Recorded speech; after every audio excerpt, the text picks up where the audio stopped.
Hey, what's up, everyone? It's Jenny, the LDS Mission Coach, and you are listening to the LDS Mission Podcast, episode number 23, Am I a Bad Missionary? I'm Jenny, the LDS Mission Coach, and whether you are preparing to serve a mission, currently serving, a return missionary, or a missionary mama like me, I created this podcast just for you. Are you searching for epic confidence? Ready to love yourself and to learn the how of doing hard things? Then let's go. I will help you step powerfully into your potential and never question your purpose again. It's time to embrace yourself, embrace your mission, embrace your life, and embrace what's next. Hello, everyone, and welcome to the podcast. I'm happy to be with you. Thanks for hanging out with me today. I am getting all of the preparations ready for Thanksgiving. I talked to my mom last night. We're going to be headed to Utah to hang out with them, hang out with my kids that are at school there, and my sisters. It's going to be such a fun time. I'm in charge of rolls and pretzel jello. I like to do the strawberry kind because I feel like the raspberry kind gets seeds in your teeth. Anyway, we are getting really excited to go hang out with my family. I also want to remind you that Mental Mission Prep is coming up in January. I just really highly recommend that if you're going on a mission, you get some kind of mental and emotional preparation. You guys have been preparing spiritually your whole lives to go on a mission, and I feel like when missionaries leave, and especially moms, we kind of just hope we've given them the tools that they need to thrive out there and to be successful. And what I'm seeing more and more is just the absolute necessity to have mental and emotional tools. So that's what I do in my program. That's what I do in Mental Mission Prep. We give you the tools and strategies that you can have in your back pocket so that you can stop the mission struggle before it even begins. I want to also speak to this idea that what often happens is missionaries think they're not going to struggle. And I will have moms that email me and say, oh my goodness, I just never would have seen this coming with my son or with my daughter, that they are struggling with anxiety and other things. Sometimes it's they think they're not good enough. Sometimes it's spinning thoughts that they're not worthy. There's a whole myriad of things that become challenging on the mission. Sometimes it's a difficult companion, but what I offer is tools to handle all of that, mindset and emotional tools to become totally emotionally resilient so that really, I like to say, you can be fail-proof on the mission. So tell your preparing missionary friends, tell your preparing missionary siblings, Mental Mission Prep is where it's at. On to what I want to talk about today, which is this question that I hear pretty frequently, which is, am I a bad missionary? Now, we can plug anything we want into this question that our brain likes to offer us. It could be, am I a bad business owner? It could be, am I a bad mom? My brain likes to offer me this one quite regularly. Am I a bad friend? Am I a bad college student?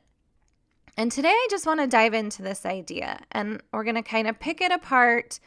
And because I've been hearing it more and more, I just want to address it here on the podcast today. So we're going to talk about a few things. We're going to talk about why our brains like to classify things as good or bad. We're going to talk about what makes something good or bad. We're going to talk about maybe some examples of things that we like to in life classify as good or bad. We're going to talk about why it's totally not useful to think of things as good or bad. And then I'm going to also give you some tools and some ideas about how to think about this instead, or what to do when your brain offers you this thought that you might be a bad missionary. So one of the things that our brains just like to do on default is to go to all or nothing thinking.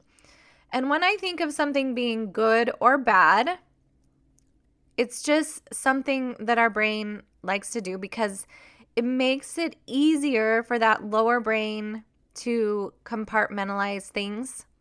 It makes it easier for our brains to delegate kind of some thinking to the lower brain. This helps us conserve energy. If you think about it, we can just kind of look at something, and in our minds, if it's good or bad, we're like, that's something we should pay attention to. That's something we should avoid. And our brains love this. It's just much easier way for our brains to make sense of the world. But what we find is that sometimes it's not useful to just buy into our brains when it makes these either assumptions or judgment calls on things around us or people around us, or even make these judgment calls about ourselves. Now, it is something that our brains just like to do on default, though. So just know that when your brain offers you this thought, maybe I'm a bad missionary, that doesn't make you bad either. It is just a way that your brain wants to operate in the world. And if we want to get some traction over it, we just have to kind of be aware that that's what our brain is doing. And like I said at the end, I'm going to give you all kinds of ideas about how to manage this thought. Okay, what makes something good or bad? The example I thought of was in Wicked. I don't know if you guys know that musical, Wicked. It's basically kind of the Wizard of Oz story, but it's on Broadway with lots of fun music, and it's based on a book which a lot of people said was not as good as the musical. I never read the book, but the musical's amazing. I thought about in that musical, Wicked, there's Glinda, who's the good witch, and then there's Elphaba, who's the wicked witch or the bad witch. But what we find as we kind of watch this story unfold is it kind of gives us the backstory to maybe what we would have seen just in the old school Wizard of Oz book or in the old school Wizard of Oz movie, is that Elphaba isn't actually bad after all. That Elphaba has a really good cause, but everyone just sees her as bad. Elphaba's really just trying to do the best she can. She has this amazing relationship with the good witch, with Glinda, but everyone just classifies her as bad. So what we find is when we take a closer look, things themselves aren't always good or bad. Something being good or bad is actually a thought. It's a way that we choose to think about something. One of the first things I do with my clients is I teach them how to separate out facts from thoughts. And facts, this is the definition I use for facts, is they could be proven in a court of law. Everybody would agree. The facts have no opinion or judgment in them. So if we take a look at this story from Wicked or from the Wizard of Oz, if you want to think about it that way, the good witch and the bad witch, those are just judgment calls that people were making about them. Those were just thoughts that people had. Those were just opinions that people had about Glinda being good and Elphaba being bad. But it didn't mean that inherently, just as a fact, they were bad. Being a bad missionary can't be a fact, you guys. It's not a fact. It's a thought that your brain offers to you. So other examples of this where I can kind of illustrate to you that good or bad is not a hard fact. It's actually a thought that someone has. And 100 different people could have 100 different thoughts about it. So let me give you a couple other examples so I can illustrate this for you so you can see how good or bad is not a fact. It's actually a thought. And the reason this is so important is because if it's a fact, we can't change it. But if it's a thought, that's where our agency lies, you guys. And so we have the ability to think whatever we want to think. Some other examples of this are, what if we went on a trip to Disneyland and the lines were really long and it was super hot? Many people would classify that as a good trip, and many of us would classify that as a bad trip. I'm always going to say Disneyland is a good trip. But notice how that's my opinion, that's my thought about it. We would have many people that would say COVID and what we've gone through over the last couple years, almost 2 years, coming up on 2 years with the pandemic, is good or bad. I tend to think, yeah, it wasn't fun, but there was also some really good things that came out of COVID as well. Like when my kids came home for 5 months and my son came home from his mission and my son came home from college and we just hung out all summer long. That was awesome. Notice also we could talk about the weather this way. I tend to do this. If it's cloudy and rainy, I'm like, the weather's bad today. Or snow, the weather's bad. But listen, those farmers that are needing to get water in the reservoirs and all of that so that they can have plentiful crops next year, weather, snow, pack, all of that, the rain is good to them. So notice how the thing itself, the fact, doesn't make it good or bad. The thing, it's our opinion of it, it's our thought of it that makes it good or bad.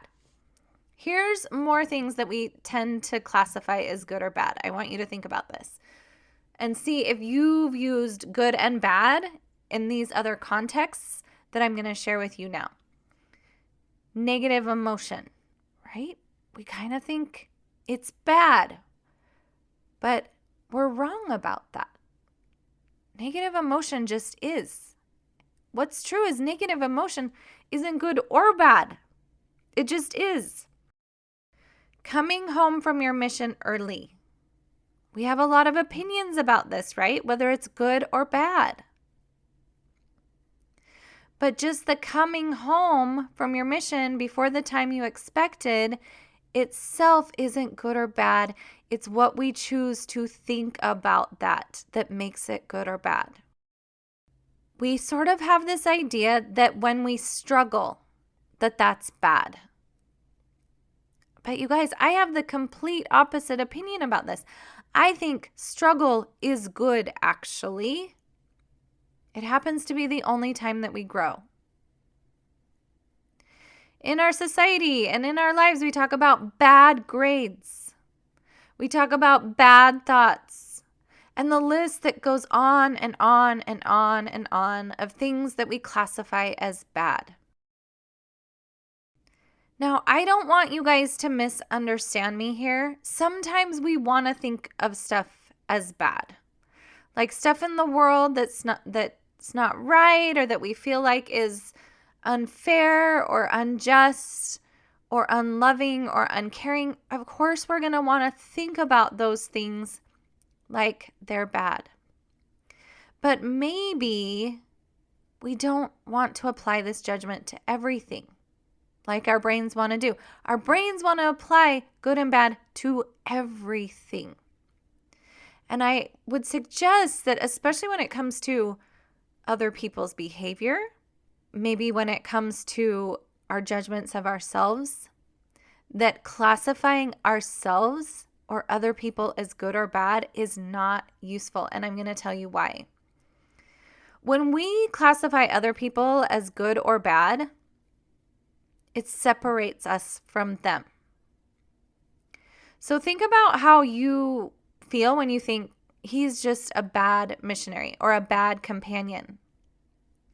It doesn't feel great. And that actually creates disconnect rather than connection. Think about what's happening in the world right now with vaccines and masks and all of that stuff. When we see someone as bad, it creates disconnection. So it's just not useful to think of other people as good or bad. When we think about ourselves as bad, maybe I'm a bad missionary, it's not motivating, you guys. So there's you, and then you have this thought, I'm a bad missionary. How do you feel? Probably terrible, right? You feel maybe some self-loathing or some self-doubt or some sadness or discourage or disappointment. And then when we feel those things, we just don't do as much. I highly recommend that we don't think this thought that I'm a bad missionary ever again. Because when we think that, our brains will actually look for all the evidence that it's true. And we get in this spiral downward where that's all we can see is the things that we're doing bad.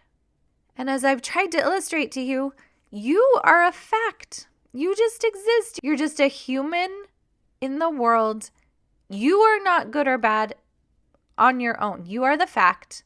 But how you choose to think about yourself matters.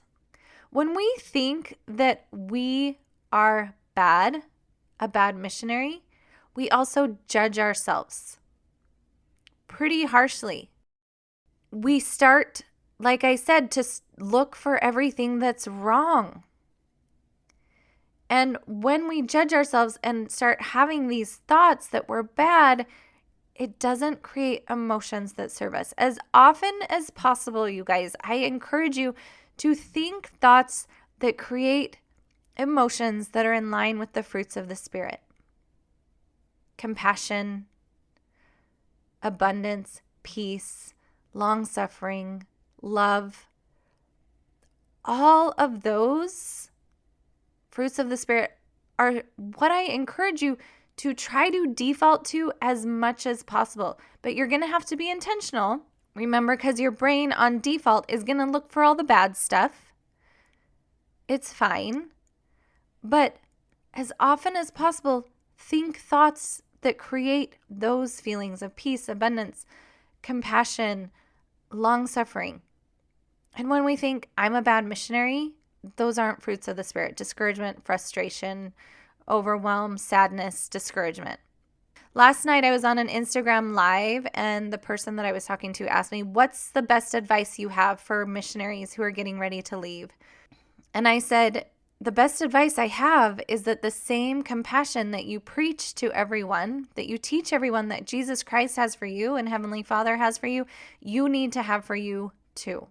It's so funny that what we preach to everyone is welcome. It doesn't matter what you wear. It doesn't matter what you've done. It doesn't matter what your past is. You can be forgiven and move forward and keep progressing on the path towards Jesus Christ.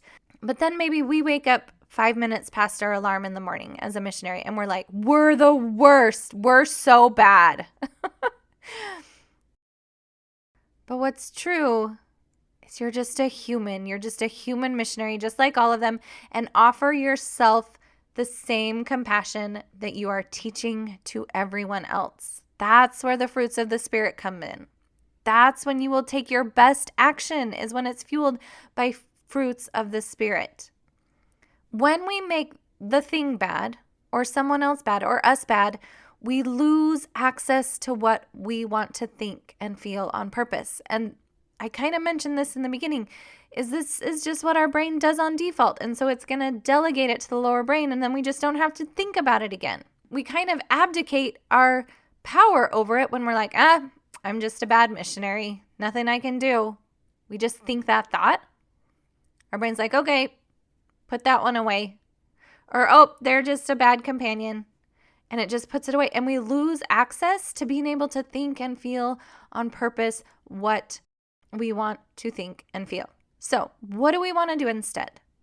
Okay, again, I'm not taking anything away from the fact that we may want to think some things in the world or some things that we don't agree with are bad. We might want to. We still might want to think those thoughts.